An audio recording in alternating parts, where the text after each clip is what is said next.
Hello everyone, हम लोगों ने सॉफ्टवेयर डिवाइसेस पढ़ लिया था। हार्डवेयर डिवाइसेस, सॉफ्टवेयर डिवाइसेस क्या होती हैं। पिछले लेक्चर में पार्ट 1 में हम लोगों ने कवर कर लिया था। अब हम आते हैं टाइप ऑफ सॉफ्टवेयर क्या होते हैं। ठीक है, type of software, system software होता है, एक एप्लीकेशन सॉफ्टवेयर होता है। दो टाइप के आपके सॉफ्टवेयर होते हैं। ठीक है, अब हम आते हैं सॉफ्टवेयर हायरार्की क्या होती है। सॉफ्टवेयर होता है, सिस्टम सॉफ्टवेयर होता है, एप्लीकेशन सॉफ्टवेयर होता है, एक होता है यूटिलिटी सॉफ्टवेयर होता है। ठीक है, आपका सिस्टम सॉफ्टवेयर में क्या आता है, ओएस आ जाता है, कंप्यूटर लॉग आ जाता है, ट्रांसलेटर आ जाता है। एप्लीकेशन सॉफ्टवेयर कौन कौन से होते हैं, एमएस वर्ड होता है, मीडिया प्लेयर होता है, डेटाबेस होता है, वेब ब्राउजर जो हम यूज़ करते हैं वो क्या आ जाता है, एप्लीकेशन सॉफ्टवेयर में आ जाते हैं। यूटिलिटी सॉफ्टवेयर क्या होता है, जैसे हम अपने सिस्टम में एंटीवायरस डालते हैं तो एंटीवायरस क्या है, एक यूटिलिटी सॉफ्टवेयर है। ठीक है, डिस्क क्लीनअप होता है, बैकअप सॉफ्टवेयर और डीबग होता है, एरर जो रिमूव होते हैं उनको, वो सब किस में आ जाते हैं, यूटिलिटी सॉफ्टवेयर में आ जाते हैं। ठीक है, अब आते हैं ऑपरेटिंग सिस्टम। ऑपरेटिंग सिस्टम कैसे वर्क करता है, user, application, operating system and hardware, ये चारों से मिलकर हमारा एक ऑपरेटिंग सिस्टम बनता है।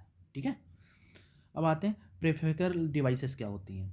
प्रेफरल devices is that connect with computer system but not part of the core computer system architecture, it is also external devices. इनको हम क्या बोलते हैं, एक्सटर्नल डिवाइसेस भी बोलते हैं। ठीक है, कौन कौन सी डिवाइसेस होती हैं, हमारा इनपुट डिवाइस होता है। इनपुट डिवाइस में क्या आ जाता है, कीबोर्ड, माउस, स्कैनर, माइक्रोफोन, ये सब आ जाती हैं, आ जाता है इनपुट डिवाइसेस में। दूसरा क्या होता है, हमारा आउटपुट डिवाइस होता है। आउटपुट डिवाइस में क्या क्या आ जाता है, मॉनिटर आ जाता है, हेडफोन आ जाता है, प्रिंटर आ जाता है, स्पीकर आ जाता है, ये आउटपुट डिवाइसेस में आ जाता है। ठीक है, थर्ड क्या है, स्टोरेज डिवाइस में क्या आ जाता है, हार्ड डिस्क आ जाता है, यूएसबी आ जाता है, फ्लैश मेमोरी आ जाता है, एसएसडी, ईटीसी आ जाता है। ठीक है,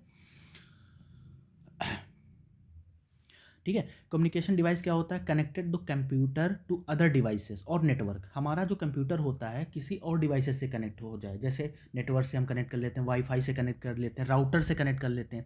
राउटर क्या होता है, नेटवर्क, मॉडर्न क्या होता है, कनेक्ट द इंटरनेट। नेटवर्क क्या होता है, network card inbuilt in the computer होता है। राउटर क्या होता है, कनेक्ट मल्टीपल नेटवर्क से कनेक्ट कर सकते हैं, कम्युनिकेशन डिवाइसेस। ठीक है, अब आते हैं सम इंपॉर्टेंट बात, RAM is not a peripheral devices, it is the internal device. RAM क्या है, एक इंटरनल डिवाइसेस है, ये याद रखना आपको क्वेश्चन। रैम क्या है, कि इंटरनल डिवाइसेस है। रोम क्या है, is a peripheral device, it is also connect to the external. हम एक्सटर्नल रोम को एक्सटर्नल भी कनेक्ट कर सकते हैं। रैम क्या है, हमारी एक इंटरनल डिवाइस है, इतना याद रखना। ठीक है, आज के लिए इतना ही।